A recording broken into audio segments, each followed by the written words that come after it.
Kick Him in the Head is a podcast that takes an inside look at the world of mixed martial arts, featuring interviews with some of the top fighters from South Africa and around the world, with a focus on the EFC and UFC promotions. Join us as we delve deep into the techniques, strategies, and mindsets of these world-class athletes, learning from their experiences and gaining insights into what makes a successful fighter in the toughest sport on earth.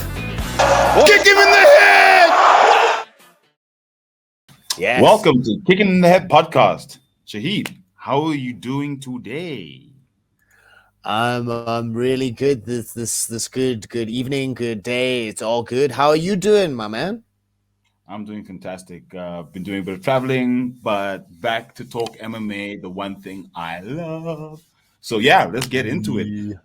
UFC London. Oh my goodness. Wow. Tom Aspinall, heavyweight contender. Yes. The heavyweights, it's filling out nicely, as they like to say. Aspinall put on a convincing performance. There were a couple of dampers. I mean, everybody loves the meatball. Some people love to hate her. She went down for her, I think, second, third lose in her past couple of fights. Yeah, so it's a bit of a and I hear that she's moving up or down. I think she's moving down a weight class, so maybe she finds a bit more success. But speaking about Aspinall, he got a message from John Jones, and he was like, "At least he knows who I am." So I mean, that says a lot about the guy. That does say a lot about what he's achieved right now, though. And for someone at his age and at his prime, it'd be a really interesting fight. I mean, there are some big contenders. I mean, you can never count out Cyril for the old title. We're not talking about Ramaphosa now. or Cyril for the Gatekeepers award, because at the end of the day, look, he's an amazing fighter. It is almost impossible. Like, he's a very difficult fighter to beat. So, he literally is sort of the gatekeeper of the top 5 right now. If you want to get to the top 5, you usually have to go through Cyril if you want to get to the title. So I think a meeting with Tom and Cyril would either help Cyril get back on track to potentially getting another title shot, or putting Tom right in line for a title shot, because, who's next for Jones after Stipe, presuming that he wins, or who's next for Stipe? Well, then again, the division kind of opens up if Stipe wins, but Stipe the GOAT then actually kind of closes up again, because we've been there. So it's going to be very interesting. But which other fight stood out for you? I would say the Paul Craig fight versus Andre Muniz. That was a fight. TKO elbows. Hey, I love me a good elbow. You know what I'm saying? Hey, these UFC fight nights are always awesome. You can never miss the UFC fight night. And actually, when MMA is on, go watch it, man. Anything. One, Brave, all those things. Just jump on. Because, hey, you never know. You could see the highlights.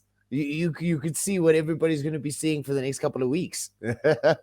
Highlights. And that's what we're expecting from UFC 291. Highlight after highlight after highlight. I mean, that card is ridiculously stacked.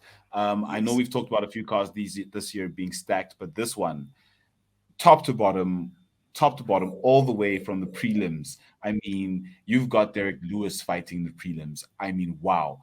Derek, he's had a couple of losses. He's trying to get back to the top. Have you heard what happened? Old Derek has opened up about his almost near-death experience from the weigh-ins, and that's why he's been a bit shaky. That's why he hasn't shaken what has happened to him. It goes back to what we were talking about in the very, very beginning. The weight cuts, man. Weight cuts are a dangerous game, and old Derek felt the brunt of it. And it would be good to see him rejuvenate and come back and do something awesome. Now that you're talking about old Derek Lewis, I love the beast. Love him. Black Beast. On that card, Michael Chiesa versus Kevin Holland. Kevin Holland also on a little bit of a skid, but Kevin Holland is one of those fighters everybody loves. He's literally a real life superhero. but he's going up Yes. against Michael Chiesa, and he's currently ranked number 12. So that's going to be a hell of a fight. Michael's a dog, man. You know he's not gonna stop fighting until the very end of the fight. He's an entertaining fighter. He's an entertaining person to follow in social media. He's always got interesting views. Kevin Holland the same. I think the banter between the two will be pretty funny. And I think Holland is one of those people that you just see taken fights. Doesn't matter if he loses, doesn't matter if he wins, he gains this energy. And it would be lovely to see those two just collide and see what happens. I mean, he's dropped down a weight class to welterweight. So And he hasn't fought for 2 years as well. yeah, Chiesa. so it'll be interesting to see how they find their places. You know what I mean? Him being Holland being new, Michael needing a bit of maybe a little bit of a startup or a little bit of a kick ass. You know what I mean? Someone needs to make a statement. So it's going to be a fight. Tony Ferguson, Bobby Green. That one, I think, is a fight of pride. Whoever wins this is essentially, I would say a contender for a potential, BMF number 2. Because Bobby Green, he's been there. He's fought everyone. He says no to no one. He doesn't mind short notice, full camp. It doesn't matter. He's ready to fight. He's always flashy. Then you've got Tony Ferguson, El Kukui, legend in his own right, potential Hall of Famer, definitely. I mean, that's a fight that I'm really looking forward to. I think it's been awesome. I mean, in terms of the two, if you look at both of them, I mean, Bobby fought Islam almost right before he won the title. You know what I mean? So if you look at it realistically in some, and you squint a little bit, if Tony Ferguson wins this fight, he could fight for a title in 5 fights, like he said. Yeah, 5 fights in him though. Like realistically, 5 fights is a lot right now. We all saw. Look, we all saw what happened after the Gaethje fight. After the Gaethje fight, it looks like Tony. I don't know. But I mean, he's on our logo, but unfortunately, not the right side of the logo. I'm just saying, damage is damage. It's a sport where damage is damage. I'm just saying, even if he beats Bobby, I don't know. 5 fights is a lot. It is. And even if it's 4 and then the 5th a title fight, it's a hard thing to believe. But this is why I think this is the reason why people love MMA. It's certainly the reason why I love it. You can have something like this truly happen. You can have somebody as exciting as El Kakuya come back to life. He really can, and he has the potential, but obviously we all know where he is. He is at the stage like Cowboy Cerrone. We don't want to see him get hurt too much. It's on the logo, it's immortalized. We don't want to see it happen again. I certainly don't, as an El Kakuya fan, but I still have a lot of faith. Let's not talk about it too much because El Kakuya. No, I'm joking. Yes. What do you think? The odds don't have that much faith. So, okay, let's talk about Stephen Thompson versus Michel Pereira. Thank you for not hurting my feelings. I actually appreciate Michel Pereira. Always backflipping off the cage, Superman punch, rolling thunder. He doesn't care. Stephen Wonderboy Thompson, roundhouse kicks galore. This guy's like a freaking video game cheat code where it comes to kicks. That's a fight that, I mean, entertainment written all over it.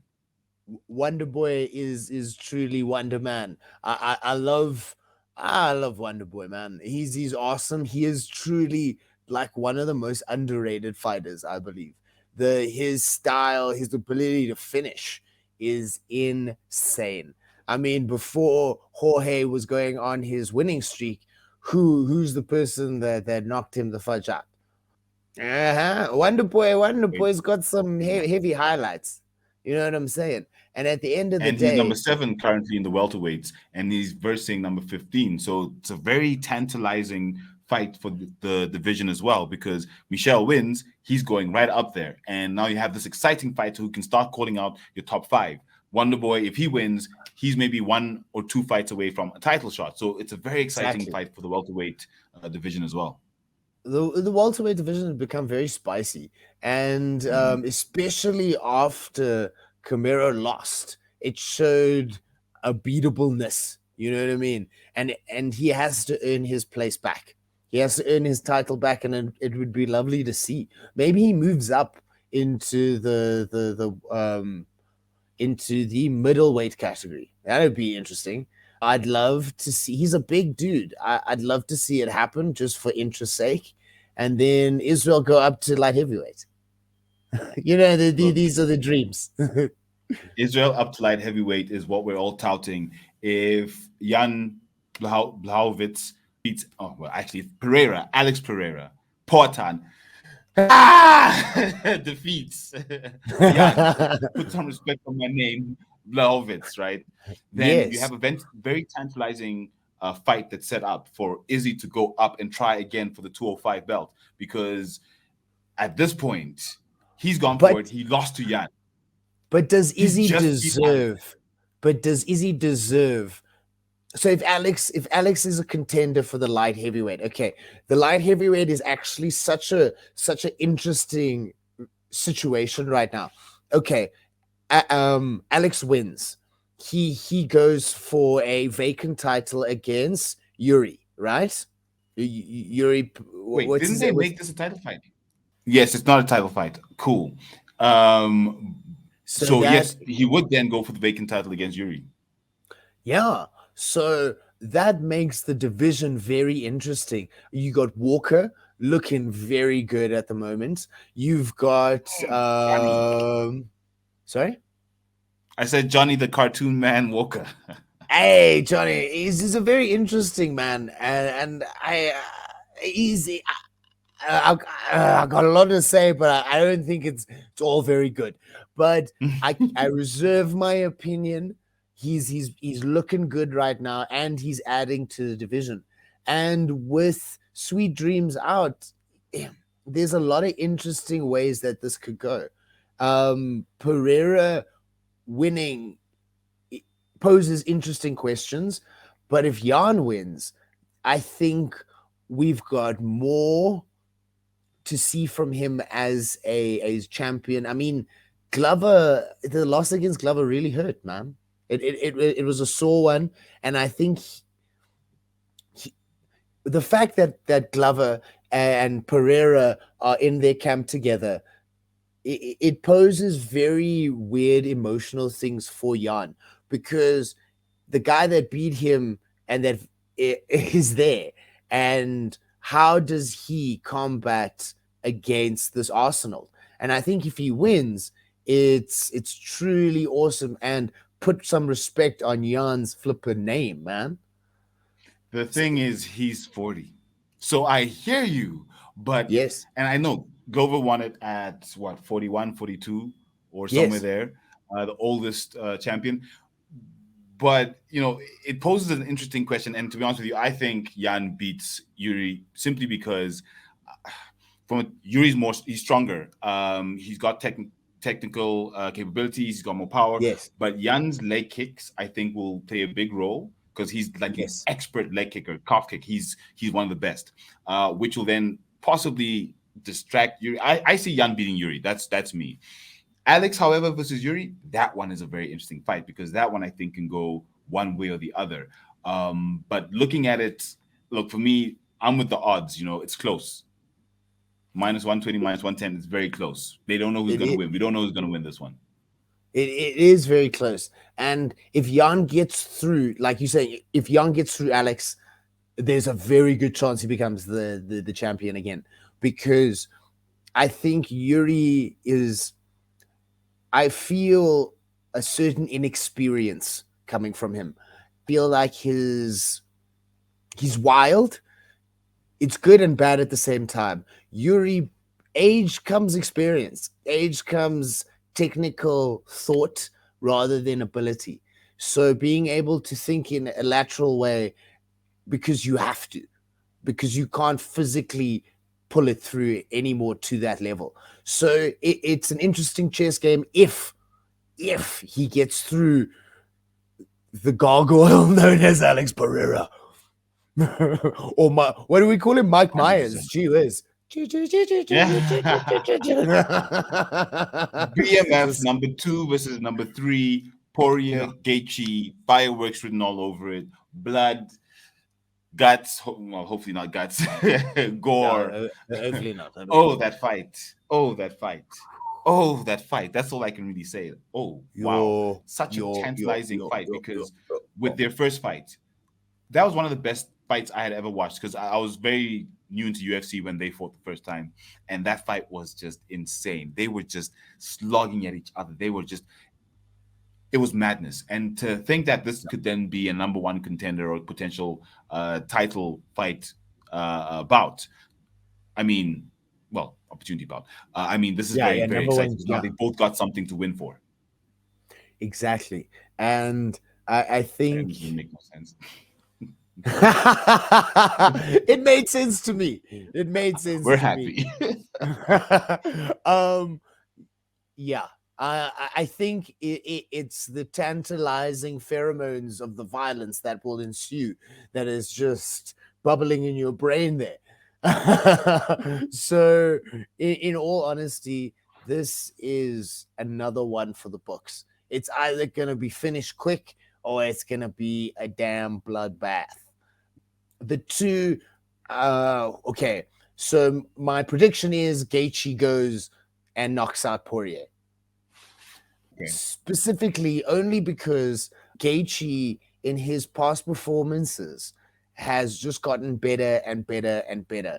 What he did to Fires was, Rafael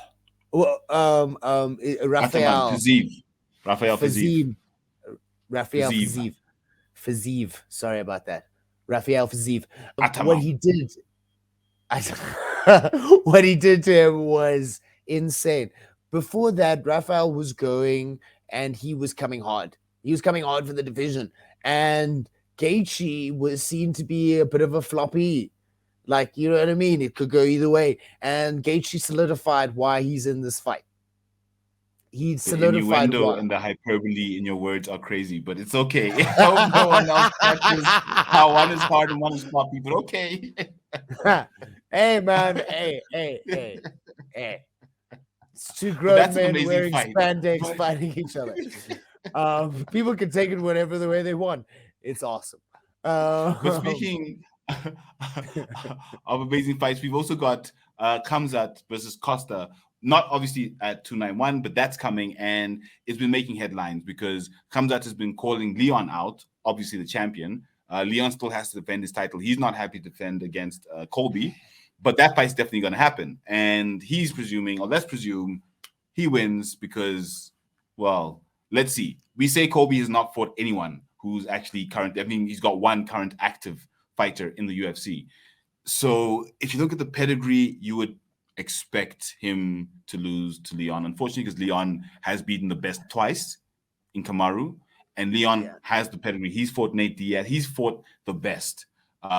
We might not have been really following him, Rocky, before, but right now we're like, okay, we see you. So Khamzat calling him out is a very interesting fight. It is. You know what? Khamzat, I get irritated when people don't call out people in their weight classes. And he started this flippin' stupid trend. We got people, I mean, Paddy the Baddie is, I'm sorry, I digress, but to come back to my point, Paddy the Baddie is a lightweight, right? Why are we calling out Josh Emmett? Why are we calling out people that are smaller than us? I just don't get it. Khamzat, and you are the start of this, Khamzat. And he did it with the wrong person. You can't social media banter with Costa. Costa is probably the best social media fighter there is, other than Strickland. Is insane. He has locked down Twitter. He has. And I think... Or X, sorry. Elon now calls it X. X. Boom. Endorsements, Elon. Endorsements. Because extra savings, yes. extra savings. But hey, you killed me, man. So Costa is probably the best social media personality, aside from Sean Strickland. Don't play with Costa on social media. He finished Khamzat, and he's making people think that your boy's a bit silly, because at the end of the day, Costa's a big fight. Costa is somebody that should not be played with. And if you're gonna play with him, maybe we actually gonna see Khamzat get knocked out or actually lose.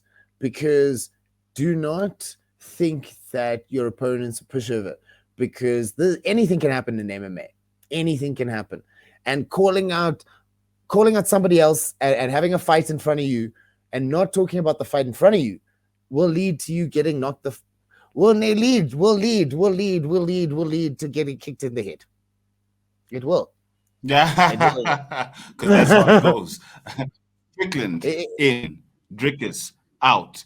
That's what Izzy said, because apparently, unfortunately, Dricus has a sore foot, a foot injury, or as as Adesanya said it, a sore foot. We knew this Dricus. before it happened.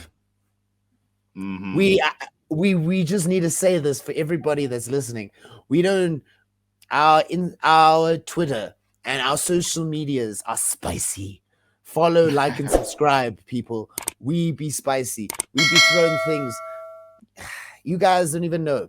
Fissa was talking about this injury at EFC 05. We knew Dricus wasn't fighting. We said 105. We said it.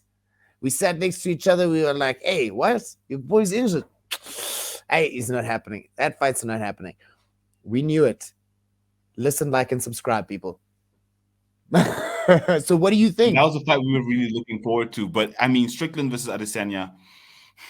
Sean Strickland's a very interesting fighter, very interesting, unpredictable. But I mean, Izzy is a technical master, the style bender, and I think in that fight he will bring out the style bending, simply because he wanted the Dricus fight. He was ready for the Dricus fight. So right now he's trying to show, listen, yeah, I beat Pereira, my old foe, my nemesis, but now you're about to see me dazzle the world before I go out and take the real opponent now in the title for Africa, the MMA African champion. So Strickland has been training with Alex Pereira. Yeah, Alex Pereira has knocked out Israel Adesanya. And we could see the greatest upset in MMA history. This loudmouth mother trucker, guys, don't miss do not miss any point of this media at flippin' all. It will be the spiciest media sit down ever. I can guarantee you Strickland is going to go for Izzy and how he watches cartoons, and Izzy is not going to be able to handle it because Strickland is going to tease him like the kids at school teased him, and it's going to be insane. Fair enough. It's going to be the best media, I think. The fight could be over very quickly. But the media will be insane, and Sean has nothing to lose. He has nothing to lose. Nothing. That's true. He is literally fighting for the opportunity to be the best, because there's no one else right now who's ready. Everyone else has been beaten. Exactly. Other than the farm boy coming from the Plus. I'm looking forward to when that injury is healed, because really we need that fight. The world needs that fight. And it's a good fight. It's really a fight where you can look at it and say it's a 50-50. Dricus could win, Israel could win. Wow. You know what I mean? Whoever has the best tactic, the best camp is really who's going to take it. So that fight has to happen. Like, it does. Please. But how amazing, let's look at how amazing Israel Adesanya is as a champion. to just give the people exactly what they want. Social media, Twitter has wanted this fight for so long. And I just want to thank you, Israel. Thank you, flipping Israel Adesanya, for being an insane champion. Because I don't think there's a champion other than Alex Volkanovski that would take just fights. He just take fights. He said it in that video. It was awesome, man. It's really, really awesome. And that's what we spoke about in the last episode when we were saying the star power of Israel Adesanya. And I think we're going to see the star power of Alex Pereira now in Strickland. So Alex has trained Strickland.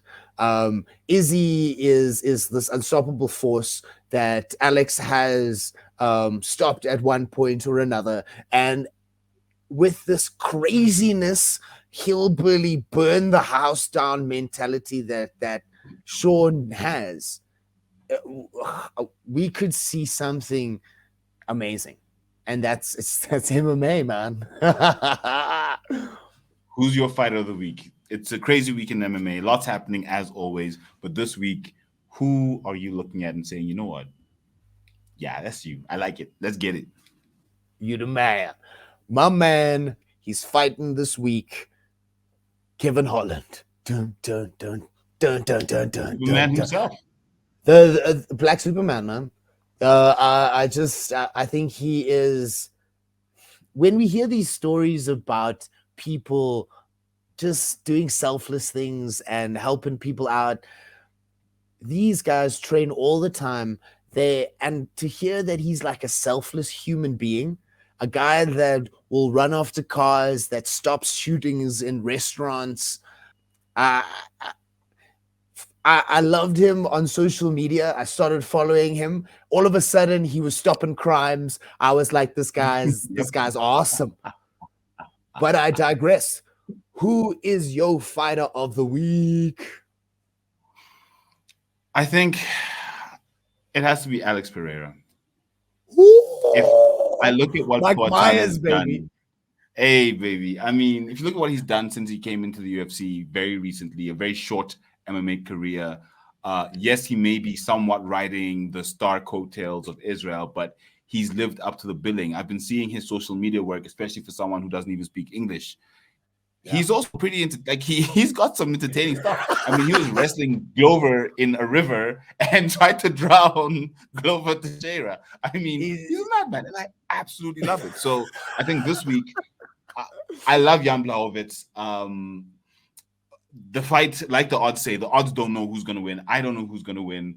I want an amazing fight, but Alex, I just want to see, I'm enjoying the fact that he's doing well. And as much as I love Jan, because he's at the tail end of his career, for me, if Alex gets it, it allows the division some life, because this division's been struggling. It hasn't had a solid champion since John Jones left. So, he's the best right now in the position to say, let's give this division some consistency. Beautiful. I love that longevity, my man. It does some legitimacy. And legitimacy. That's what we're all looking for, man. I think it's such a good point. I love the way John Jones really left a mess in the lightweight division, and I think the spirit of Alex has really rejuvenated it, in a sense that people are actually watching. Now they're seeing who's in the division. They're actually looking up the names, and there's awesome guys there. And the star power, man, he has got brilliant star power. I love it.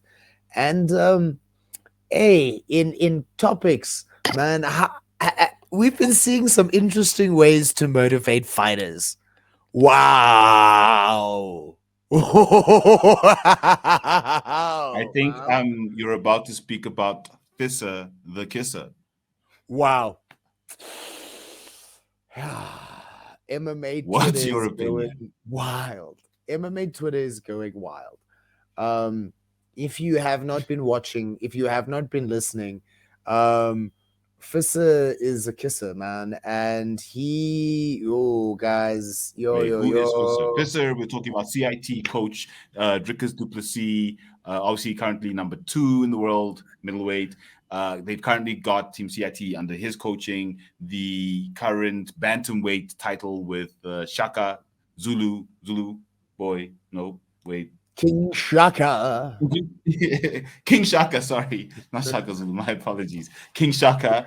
So he's becoming what you would call a legendary coach because he's coaching multiple fighters to multiple wins in multiple organizations, and that's the stuff that legends become made of eventually. So the kissing, if it works, Hey, man. Hey, wow. I've been struck. We are South African, as everybody should know, and I've been struck by load shedding, but I'm still here. So Fissa the Kisser, man. Gee whiz. I don't even know how to speak about that. It's an interesting way to motivate fighters. If you don't know what we're talking about, we are talking about the PDA. The public displays of affection this man has, and I just need to tell everybody, I need to reassure everybody, it's for all his fighters that I've seen. King Shaka, there was a smoochie there after he won his title. What did you think about seeing that live? If it works, don't knock it. Yeah, I mean, that's all I got to say. Like, okay. just earlier you were showing me Aspen Lads. Aspen Lads. So, lots of coaches have different methods of motivating their fighters. But recently, when Aspen Lad was fighting Norma Dumont, make you run away, Chelsea Chandler Dumont. Yes.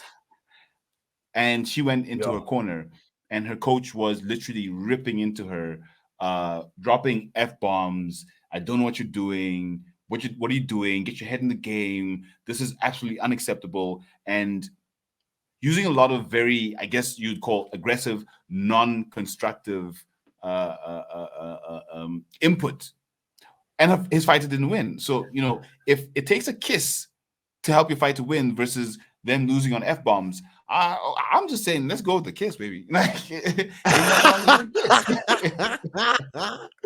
Hey, man, it says strange things work. I mean, we've seen people have very there's some people have very funny rituals. I mean, in baseball, people be doing funny things. They be putting coins in their socks and in their underwears and things be weird. But hey, this is sports. People are superstitious, and at the end of the day, it's not the weirdest thing I've seen. So, but he kind of honked Dricus on the man parts. Hey man, his ball box was Hugh apparently, and maybe Dricus was in the zone and he didn't want the mojo to be lost in the hands because his hands were good that night, and maybe he just didn't want it to be lost. So positive reinforcement versus negative reinforcement. Positive reinforcement is good. Positive reinforcement works. Negative reinforcement works sometimes. And I think that's all we've got to talk about today. Shaheed, see you soon. Hey, man. Next time we're going to talk about more head kicks, more MMA. Kick him in the